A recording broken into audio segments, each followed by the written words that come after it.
Hello guys, welcome to our channel. इस video में मैं आप सबको बताने वाली हूँ कुछ ऐसी प्रॉब्लम्स जब वाउचर हम क्रिएट करते हैं, यानी कि जब लेज़र क्रिएट करते हैं तो उस समय हमें कौन कौन से प्रॉब्लम्स हो रही थी। जैसे कि मैंने आपको पिछली वीडियो में बताया था, नॉर्मली हम वाउचर्स भी क्रिएट कर पा रहे थे और कंपनी में एंट्रीज भी कर पा रहे थे, लेकिन कुछ प्रॉब्लम्स है इसमें कि वाउचर्स क्रिएट करने में थोड़ी सी प्रॉब्लम ये हो रही है कि हमें ये नहीं पता कि किस हेडिंग के अंडर हमें जब लेज़र क्रिएट हम करेंगे तो हमें उसे किस हेडिंग के रखना है, मतलब किस ग्रुप के अंडर रखना है। अगर हमारा परचेज़ है, परचेज़ का लेज़र हम क्रिएट कर रहे हैं तो हमें उसे किसके अंडर रखना है। तो उन सब प्रॉब्लम्स के बारे में हम इस वीडियो में डिस्कस करेंगे। तो स्टार्ट करते हैं। पहले हम अपनी कंपनी सेलेक्ट कर लेते हैं। जैसे कि आपको दिखाई दे रहा है यहाँ पे एक कंपनी ऑटोमेटिकली सिलेक्टेड है, तो हम एक दूसरी कंपनी सेलेक्ट कर लेते हैं। F1 प्रेस करेंगे या फिर यहाँ जो आपको साइड में बार दिखाई दे रहा है यहाँ पे क्लिक करके हमारे पास दो कंपनीज हैं, हम सेकंड वाली सेलेक्ट कर लेते हैं एंटर करके। देखिए हमारी सेकंड कंपनी सेलेक्ट हो चुकी है, जो आपको यहाँ पे स्क्रीन पे दिखाई दे रही है। अब हम जो पहली कंपनी हमारी पहले से सेलेक्ट हो रही है उसे हम शट कर लेते हैं। शट करने की क्या की थी, हमने आपको बताया था Alt+F1। देखिए अब हमें पूछा गया है कि हम कौन सी कंपनी में से शट करना चाहते हैं, तो हम ऊपर वाली करेंगे। ऊपर वाली कंपनी को हमने बंद कर दिया। अब हमारे पास सिर्फ एक ही कंपनी हमारी सिलेक्टेड है। अगर हम कुछ भी करेंगे तो एक ही कंपनी में आगे प्रोसेस होगा। तो हम फर्स्टली स्टार्ट करते हैं। तो हम चलते हैं अकाउंटिंग इन्फो में। हमें लेज़र्स क्रिएट करने हैं, तो हम यहाँ पे लेज़र्स पे जाएंगे। गाइस में एक शॉर्टकट की है आप सभी के लिए कि आप जिस भी मतलब पूरे टैली में आप कहीं भी अगर क्लिक करते हो तो आपको देखो कोई ना कोई रेड कलर में एक अल्फ़ाबेट ज़रूर दिखाई देता है। जैसे कि ग्रुप में G दिखाई दिया, लेज़र्स में L दिखाई दिया और वाउचर्स में VW दिखाई देगा। जिससे आप वाउचर टाइप में आए तो आपको यहाँ पे भी DA कोई ना कोई एक अल्फ़ाबेट है जो आपको कंप्लीट दिखाई दे रहा है। तो हमें लेज़र्स क्रिएट करने, वो जो आपको रेड कलर में दिखाई दे रहा है वो हमारे शॉर्टकट की है। मतलब अगर कीबोर्ड से हम प्रेस करेंगे तो हमारा आगे प्रोसेस उसके अकॉर्डिंग ही होगा। जैसे हमें लेज़र्स क्रिएट करना बताना है मेरे को आपको, तो हम लेज़र्स के लिए L प्रेस करेंगे। जैसे मैंने अपने कीबोर्ड में L प्रेस किया तो आपके सामने लेज़र क्रिएशन की विंडोज़ ओपन हो गई। देखिए सिंगल लेज़र्स, मल्टीपल लेज़र, मतलब आप किस तरीके के लेज़र्स क्रिएट करना चाहते हैं, सिंगल लेज़र क्रिएट करना चाहते हैं या मल्टीपल लेज़र्स। जब आप एक ही ग्रुप के अंडर काफ़ी सारे लेज़र्स क्रिएट करते हो तो आपको मल्टीपल लेज़र का यूज़ करना होता है। और वैसे नॉर्मली हम सिंगल का करेंगे क्योंकि हमें अभी सीख रहे हैं, तो हमें ज़्यादा इसके बारे में अभी डीप में नहीं जाएंगे। धीरे धीरे हम आगे इसके बारे में सीखेंगे। तो हम पहले C से देखेंगे, C से क्रिएट करेंगे, D से आप मतलब डिस्प्ले से आप उसको देख सकते हैं कि आपने कौन कौन से लेज़र्स बना लिए हैं। और ऑल्टर से आपने जो लेज़र्स बनाए हैं उनमें कोई भी चेंजेस कर सकते हैं। मतलब अगर बाय चांस आपका जब आप लेज़र क्रिएट कर रहे थे तो हो सकता है नेम में गड़बड़ हो गई, स्पेलिंग मिस्टेक हो गई, या फिर लेज़र उसकी ज़रूरत नहीं है, वो गलती से क्रिएट हो गया, तो आप उससे वहाँ से डिलीट भी कर सकते हैं। तो हम चलते हैं क्रिएट पे। हम अपने कीबोर्ड से C प्रेस करते हैं। लेज़र क्रिएशन की विंडो देखिए आपके सामने ओपन हो चुकी है। आपको ऑफिशियल प्राइवेट लिमिटेड, देखिए गाइस सिलेक्टेड कंपनी आपको ऊपर की तरफ दिखाई दे रही है जो है ऑफिशियल प्राइवेट लिमिटेड। मतलब ये कंपनी हमारी सिलेक्ट हो चुकी है और इसके अंदर हमें क्या करना है, लेज़र क्रिएशन। अगर हमें कोई भी लेज़र क्रिएशन करना है तो उसके लिए हमें उसके ग्रुप्स के बारे में पता होना चाहिए, क्योंकि जब हम उसके ग्रुप्स के बारे में हमें नहीं पता होगा तो हम एंट्री गलत कर देंगे। जिसके अकॉर्डिंग अगर हमने लेज़र क्रिएशन में ही मिस्टेक कर दी तो बाद में हमारी सारी एंट्रीज, बैलेंस शीट और आगे सारे जो भी फाइनल अकाउंट्स होंगे सब पे इफ़ेक्ट पड़ेगा। तो स्टार्ट करते हैं हम फर्स्ट से। फर्स्ट लेज़र क्रिएट करते हैं हम परचेज अकाउंट का। परचेज रिटर्न का तो आपको जैसे पता ही है, परचेज रिटर्न अकाउंट उसको किसके अंडर रखते हैं। यहाँ पे कैपिटल अकाउंट की जगह यहाँ पे किस हेडिंग के अंडर आता है, वो किस ग्रुप के अंदर आता है, तो वो परचेज के अंडर ही आता है। तो हम यहाँ से परचेज रिटर्न का करते हैं। हम यहाँ से लेज़र क्रिएट करते हैं purchase return, purchase return account. इसको हम जब हम परचेज़ को, आपको पता है मैंने बताया था ट्रेडिंग अकाउंट में लिखते थे, तो हम परचेज़ में से परचेज़ रिटर्न जो हमारी होती थी उससे हम लेस करते थे। मतलब परचेज रिटर्न जो हमारी आती थी वो किस अकाउंट के अंडर आती थी, परचेज अकाउंट के। तो हम इसे भी हम लिखेंगे परचेज अकाउंट के अंडर। यहाँ से लिखने के बाद बस आगे आपको बिना कोई चेंज करे इसको एक्सेप्ट करवाना है और ये लेज़र हमारा क्रिएट हो गया।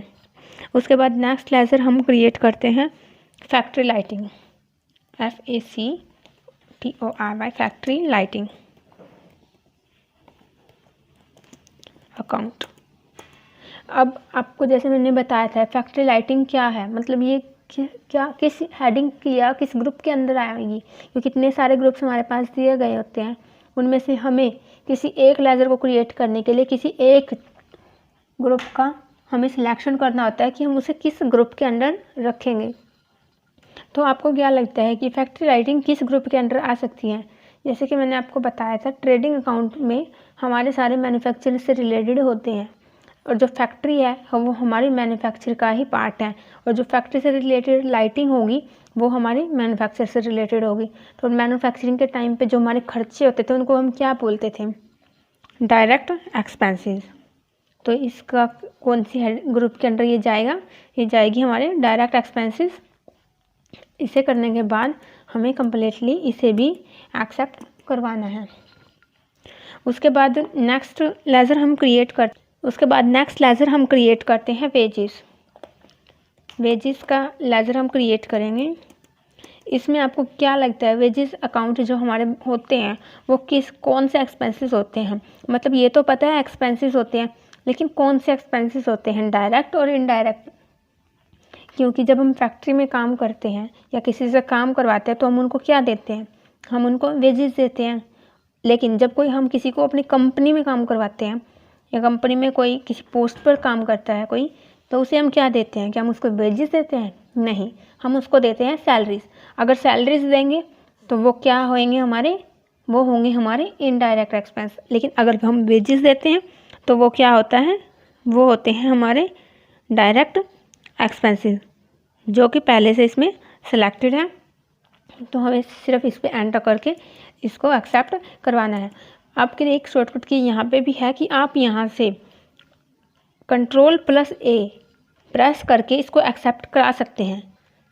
Ctrl+A किया, आपके सामने थोड़ी प्रोसेस हुई और आपका लेज़र क्रिएट हो गया।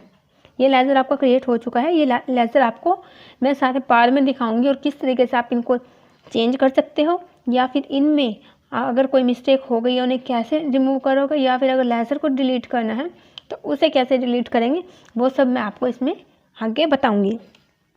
उससे पहले हम कुछ और देख लेते हैं, 2-4 लेज़र और क्रिएट करके देखते हैं। हम इसमें नेक्स्ट लेज़र क्रिएट करते हैं donation and charity account. Donation और चैरिटी हमारा क्या होता है, क्योंकि जब हमारी फैक्ट्री में मैन्युफैक्चरिंग या प्रोड्यूसिंग का काम चल रहा होता है उस टाइम तो हम कोई डोनेशन या चैरिटी नहीं करते। जब हमारी कंपनी बड़ी बड़ी तैयार हो जाती है, मतलब जब हमारी बड़ी बड़ी कंपनियां चल रही होती हैं, हाँ, हमारा पूरा माल कम्प्लीटली तैयार होता है, तो हम क्या करते हैं उसमें से कुछ चैरिटी के लिए दे देते हैं, कुछ डोनेट कर देते हैं। तो हमारे पास से तो गया है ना, हमारे तो उसमें पैसे लगे हैं, मतलब वो हमारे लिए क्या है, एक्सपेंस तो है, लेकिन वो कैसा एक्सपेंस है, डायरेक्ट और इनडायरेक्ट। हमारा फैक्ट्री का उसमें कोई लेना देना नहीं था। तो जब हमारा फैक्ट्री का उसमें कोई ना मैन्युफैक्चरिंग से रिलेटेड कोई काम था, ना हमारा प्रोड्यूसिंग से रिलेटेड कोई काम था, तो ये क्या हो गया, ये हो गए हमारे इनडायरेक्ट एक्सपेंसेस। तो हम यहाँ से सर्च करेंगे IN, तो आपको यहाँ पे अपने आप सिलेक्टेड कैटेगरीज दिखाई जाएंगी। ये रहा इनडायरेक्ट एक्सपेंसेस, इसको सेलेक्ट करना है और बस कंप्लीट हो गया। ये हमारा Ctrl+A से इसको एक्सेप्ट करा लेना है। ये लेज़र भी हमारा क्रिएट हो गया। उसके बाद एक लेज़र और देखते हैं जो इसमें बहुत ज़्यादा कंफ्यूजन रहती है सबको। ये है लॉस बाय फायर। देखिए गाइस, अगर हमें किसी भी तरीके का लॉस होता है, वो फायर से रिलेटेड हो, कोई बाढ़ आ गई हो, भूकंप आ गया हो, मतलब कोई भी ऐसा मतलब जो किसी के कंट्रोल में ना हो, तो हम उसे लिखते हैं इनडायरेक्ट एक्सपेंसेस, क्योंकि वो मैन्युफैक्चरिंग से रिलेटेड, मतलब वो उसमें हमारा तो कोई हाथ नहीं था ना, वो तो आगे फ्यूचर है, फ्यूचर की अनसर्टेनिटीज होती है, मतलब उसको कुछ पता नहीं होता कब क्या हो जाए। अगर लॉस बाय फायर हुआ है, हमें सिर्फ इतनी सी हेडिंग दे दी कि लॉस बाय फायर हमें किस ग्रुप के अंडर रखना है, तो हम इसे सिर्फ इनडायरेक्ट एक्सपेंसेस में रखेंगे, क्योंकि हमें ये चीज़ नहीं बताई गई कि लॉस बाय फायर कहाँ हुआ है। हो सकता है जब हम मैन्युफैक्चरिंग कर रहे थे, जब हमारा सामान बन रहा था, उस समय आग लग गई फैक्ट्री में, तब हमें इतना सारा लॉस हो गया, हो सकता है ना। बट हमें इसमें डायरेक्टली कुछ बोला नहीं गया, तो हम इसे ऑफिस का एक्सपेंस मानकर क्या मान लेंगे, इनडायरेक्ट एक्सपेंसेस के अंडर इसको लिख देंगे। अगर आपको अर्थक्वेक के थ्रू या फिर कोई बाढ़ आ गई उसके थ्रू कोई लॉस दिया गया होता है, तो आप उसको सिर्फ इनडायरेक्ट एक्सपेंसेस में ही लिखेंगे, ठीक है गाइस। तो इसे भी हम कंट्रोल ए से एक्सेप्ट कर लेते हैं, और ये लेजर भी हमारा हो गया क्रिएट। अब एक और गाइस, ये आपको खुद भी समझ आ गया होगा अभी तक तो। अगर हम फ्री सैंपल्स आगे किसी को यूज़ करने के लिए देते हैं, तो हम उसे किस चीज़ के अंडर रखेंगे, फ्री दिए हैं, मतलब ऐसा तो है नहीं है कि हमने उसको फ्री दिया तो हमारे भी इसमें कोई पैसे नहीं लगे होंगे, तो आप इसे क्या कहेंगे, इनडायरेक्ट एक्सपेंसेस। लेकिन ये मैन्युफैक्चरिंग से रिलेटेड नहीं है, इसीलिए हम इसे डायरेक्ट नहीं इनडायरेक्ट में लेंगे, क्योंकि हमारा सारा माल तैयार होने के बाद फैक्ट्री से कंपनी में जा चुका है, बट कंपनी से अब वो आगे फ्री सैंपल दिए गए हैं किसी को यूज़ करने के लिए, तो वो क्या है, हमारा इनडायरेक्ट एक्सपेंसेस। ये हमारी क्रिएट होगी, कंट्रोल ए से हम इसे एक्सेप्ट करेंगे।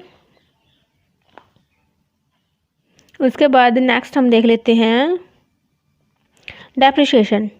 गाइस मैंने आपको बताया था कि डेप्रिसिएशन क्या होती है, तो हम पहले डेप्रिसिएशन का लेजर क्रिएट करते हैं। डेप्रिसिएशन अकाउंट, तो आप किस हेडिंग के अंडर इसको रखोगे, क्या लगता है आपको कौन सी हेडिंग के अंडर इसको आना चाहिए? डेप्रिसिएशन क्या है? डेप्रिसिएशन जैसे कि गाइस मैंने आपको पिछली वीडियो में बताया था, डेप्रिसिएशन हमारा वो खर्चा है जब हमारे, मान लीजिए आपके पास कोई एसेट है, आपका फर्नीचर है, आपने आज वो 50,000 का ख़रीदा, आपने उसे 2-3 महीने यूज़ किया, या फिर मान लीजिए आपने उसे यूज़ नहीं किया, आपने उसको सिर्फ पैक करके वैसे ही रख दिया, तो आज आपने उसे 50,000 का ख़रीदा है, चाहे वो आपने यूज़ किया हो नहीं किया हो उससे फ़र्क नहीं पड़ता। लेकिन जब उसे 2-3 महीने बाद आप बेचने जाओगे, क्या वो 50,000 का बिकेगा? नहीं, आपको 40 या 35 तक का ही वो आप उसे बेच पाओगे। तो उसकी वैल्यू में जो डिक्रीमेंट हुई, मतलब 50,000 से 35,000 या 40,000 पे हमारा वो बिका है, तो बीच का डिफरेंस कितना है, 10 से 15,000। वो 10 से 15,000 क्या है, वो है हमारी डेप्रिसिएशन। डेप्रिसिएशन क्या हो गया फिर, है तो हमारा खर्चा, तो हम इसे किसके अंडर रखेंगे, इनडायरेक्ट एक्सपेंसेस के अंडर। ओके गाइस, तो इसे भी हम लेजर को एक्सेप्ट कर लेते हैं, ये लेजर भी हमारा हो गया क्रिएट। गाइस इसी तरीके से काफ़ी सारी मैंने नीचे आपको एक PDF प्रोवाइड करी है, उस PDF में काफ़ी सारी इसी तरीके की एंट्रीज हैं जिसमें मोस्टली सबको डाउट रहता है, और आप उसे एक बार विज़िट ज़रूर करें और उसे खुद से प्रैक्टिस करें, और उन्हें वो आपको ईज़िली याद भी हो जाएंगी, बस उन्हें समझने की कोशिश करें तो वो आपको ईज़िली याद हो जाएंगी, और आपको उसे कम करने में कोई भी प्रॉब्लम नहीं होगी। और इसके अलावा हम एक और देख लेते हैं, bank overdraft. Bank overdraft account. Bank overdraft क्या होता है, यानी कि मान लीजिए आपके बैंक में 50,000 रुपये पड़े हैं, आप बैंक में जाते हो, आपको निकलवाने हैं 75,000 रुपीज़, तो आपको क्या लगता है, क्या वो आपको दे देंगे? नहीं गाइस, बैंक वाले आपको इतने पैसे नहीं देंगे। क्यों नहीं देंगे? क्योंकि आप एक नॉर्मल पर्सन हो, आप जाओगे उनसे ज़्यादा पैसे मांगोगे, इतने आपके अकाउंट में नहीं हैं, तो वो आपको नहीं देंगे। लेकिन वहीं आप एक बात सोचो, एक वेल रेप्यूटेड कंपनी है, कोई भी कंपनी ले लो आप, कोई वेल रेप्यूटेड कंपनी है, उसमें अगर अभी तो मैं आपको थोड़े से कम अमाउंट में बता रही हूँ, जैसे 50,000 से 75,000, लेकिन कंपनियों का आपको पता ही है, उनका बिजनेस करोड़ों में अरबों रुपए में होता है। अगर कोई कंपनी 2 लाख तो नहीं, 200 करोड़ का लोन लेने के लिए जाती है बैंक के पास, लेकिन 200 करोड़ उसके अकाउंट में नहीं है, उसके अकाउंट में कम पैसे हैं, तो बैंक उसको दे देगी। हाँ जी गाइस, बैंक उसको दे देगी। क्यों? क्योंकि उस कंपनी की मार्केट वैल्यू बहुत ही ज़्यादा अच्छी है, और पहले भी इसका बैंक के साथ ट्रांजैक्शंस हुई है उस कंपनी की, तो उसने अपना पूरा काम, मतलब उसका अच्छे से चल रहा था बैंक के साथ, उसकी अच्छी फाउंडेशन है। ऐसा नहीं है कि उसको पैसे खिला देगी, कम बैंक वालों को कुछ फ़ायदा हो जाएगा, ऐसा कुछ नहीं है, बट उनकी कुछ रेपुटेशन होएगी। अगर मार्केट में आपकी कंपनी की रेपुटेशन है तो उसके अकॉर्डिंग ही बैंक वाले भी तो आपको लोन देते हैं। अगर आप लोन लेने जाते हैं तो वो आपसे ये पूछते हैं आप क्या सिक्योरिटी दोगे, लेकिन जब कोई कंपनी उनसे लोन लेने जाएगी तो क्या करेंगे, बैंक को पता है उसकी कंपनी की वैल्यू अच्छी है, गुडविल अच्छी है मार्केट में, तो वो उसको ईजिली एक्स्ट्रा पैसे दे देगी।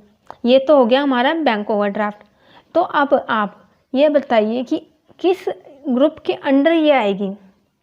हम जो बैंक ओवरड्राफ्ट होएगा हमारा, वो हम किस ग्रुप के अंडर उसको लिखेंगे, उसको हम लिखेंगे करंट लायबिलिटीज़, क्योंकि हम उसे, हमारी ये शॉर्ट टर्म लायबिलिटी है, इतने तो हमारे खर्चे हो सकते हैं। कंपनी में छोटे बड़े ऐसी तो अमाउंट्स चलती रहती हैं, और हो सकता है जितने हमने लोन लिया बैंक से उतने का हमें बाद में उसे इन्वेस्ट करने के बाद उससे हमें प्रॉफिट हो जाए, तो है तो शॉर्ट टर्म। तो हम इसे क्या लिखेंगे, करंट लायबिलिटी। तो हम यहाँ से सेलेक्ट करेंगे करंट लायबिलिटीज़ और इसे एंटर करके एक्सेप्ट करवा लेंगे कंट्रोल A के थ्रू। उसके बाद एक और देख लेते हैं हम, लॉन्ग टर्म इन्वेस्टमेंट। अगर आपने लॉन्ग टर्म इन्वेस्टमेंट की है, लॉन्ग टर्म इन्वेस्टमेंट, आपने लॉन्ग टर्म के लिए कहीं पे इन्वेस्ट किया है, तो वो क्या है, क्या वो आपकी लायबिलिटी है? नहीं, आपने इन्वेस्टमेंट की है, मतलब उसके आपको पैसे कभी ना कभी मिलेंगे, मतलब पैसे आपके हैं, आपने बस वो कहीं पे इन्वेस्ट कर दिए, तो क्या हो गया ये, आप इसे क्या मान सकते हो, एसेट। हाँ जी, ये हमारे हो गए एसेट। लेकिन कैसे एसेट्स, करंट एसेट्स या फिक्स्ड एसेट या ओनली सन्ड्री एसेट, इस तरीके से कई सारे एसेट्स इसमें दिए होते हैं। जैसे कि आप सर्च करके देख लो, आपको एसेट्स के लिए इसमें कई सारे डिपॉजिट एसेट्स मिल गया, करंट एसेट्स मिल गया, एसेट्स तो आपको इसमें कई सारे मिल जाएंगे ढूंढने से। लेकिन हम इसे क्या लिखेंगे, लॉन्ग टर्म जो हमारी इन्वेस्टमेंट होती है उसे हम किस ग्रुप के अंडर लिखेंगे, ये होएगी हमारी फिक्स्ड एसेट्स। क्यों? क्योंकि ये फिक्स है, हमने इन्वेस्ट कर दिया है तो कर दिया, जब उसका हमें रिटर्न मिलेगा तो हम देखेंगे कि हमें कितना उसमें प्रॉफिट हुआ है, लॉस तो होने के कोई चांसेस है नहीं है। मान लीजिए अब जब आप FD करवाते हैं, जब आप फिक्स डिपॉजिट करवाते हैं, तो उसमें कितनी आपको उसके अंडर कितनी लिखनी पड़ती है। जब FD करवाते हैं तो कितने साल के लिए करवाते हैं और किसके अकॉर्डिंग उसको आपको उसका अमाउंट डबल होके या ट्रिपल होके मिलता है, उसके अकॉर्डिंग आप इसे क्या लिखोगे, फिक्स्ड एसेट। तो ये हमारा ये भी लेजर क्रिएट हो गया। हम इसे कंट्रोल A से एक्सेप्ट करवा लेते हैं। हम अब अपनी होम स्क्रीन पे वापस चलते हैं। देखिए गाइस, आपको दिखाई दे रहा है create, display and alter. Display में आप क्या देख सकते हैं, डिस्प्ले से आपको पता चल रहा है कि आपने कौन कौन से लेजर क्रिएट करे हैं। देखिए डिस्प्ले पे एंटर करने के बाद आपको जितने भी लेजर्स आपने क्रिएट करे हैं वो आपको यहाँ पे दिखाई दे रहे हैं, और कुछ लेजर्स में आपको एक्स्ट्रा भी दिखाई दे रहे होंगे, जैसे कि कैश और प्रॉफिट एंड लॉस। ये 2 लेजर्स आपको हमेशा क्रिएटेड मिलेंगे, ये टैली की तरफ से होते हैं, इनमें हम कोई भी चेंजेस नहीं कर सकते। उसके अलावा आपने जो भी लेजर इसमें क्रिएट करे हैं वो सब आपको यहाँ पे दिखाई दे रही हैं। आप किसी को भी सिलेक्ट करके एंटर करके उसे ईज़िली देख सकते हो कि आपने उसमें क्या क्या इन्फॉर्मेशन डाली है। वापस चलते हैं। अब देखते हैं हम ऑल्टर पे क्या कर सकते हैं। ऑल्टर से हम अपने लेजर्स को देख सकते हैं और उन्हें डिलीट कर सकते हैं, या फिर उनमें अगर कोई भी मिस्टेक है तो उसे ठीक कर सकते हैं। मान लीजिए आपने डेप्रिसिएशन अकाउंट लिखा, डेप्रिसिएशन को आपने इनडायरेक्ट की जगह अगर आपने डायरेक्ट लिख दिया था तो आप यहाँ से उसे आपके पास सेलेक्ट करने का ऑप्शन आ रहा है, जो कि जब आप डिस्प्ले कर रहे तो आप कहीं पे भी क्लिक करते तो आपका नहीं हो रहा था, और यहाँ पे आपको दिखाई दे रहा है। और आप यहाँ से चेंजेस कर सकते हो और उसे कंट्रोल ए से एक्सेप्ट कर सकते हो शॉर्टकट की के थ्रू। या फिर अगर आपको ये लेज़र नहीं चाहिए तो आप Alt+D प्रेस करेंगे तो आपसे पॉपअप आपके सामने आएगा। इसमें आपसे पूछा जाएगा आप डिलीट करना चाहते हो येस और नो, तो आप यहाँ से येस करके अपने लेज़र को डिलीट कर सकते हो। अभी मैं इसे एक्सेप्ट करवा लेती हूँ। इसी तरीके से आप किसी भी लेज़र में यहाँ से कोई भी चेंजेस कर सकते हो। वापस चलते हैं हम अपनी होम स्क्रीन पे। तो गाइस, कैसी लगी आपको ये वीडियो हमें कमेंट करके ज़रूर बताएं। और मैंने आपको जो PDF डिस्क्रिप्शन बॉक्स में प्रोवाइड की है उसे एक बार ज़रूर देखें और इन्हें खुद से प्रैक्टिस करें, ताकि ये आपको बहुत ही ज़्यादा अच्छे तरीके से समझ में आ जाए। और अगर आपको फिर भी कोई डाउट होता है तो आप नीचे कमेंट बॉक्स में पूछ सकते हैं, या फिर टेलीग्राम ग्रुप को ज्वाइन कर सकते हैं जिसका लिंक आपको डिस्क्रिप्शन बॉक्स में मिल जाएगा। Thanks for watching this video.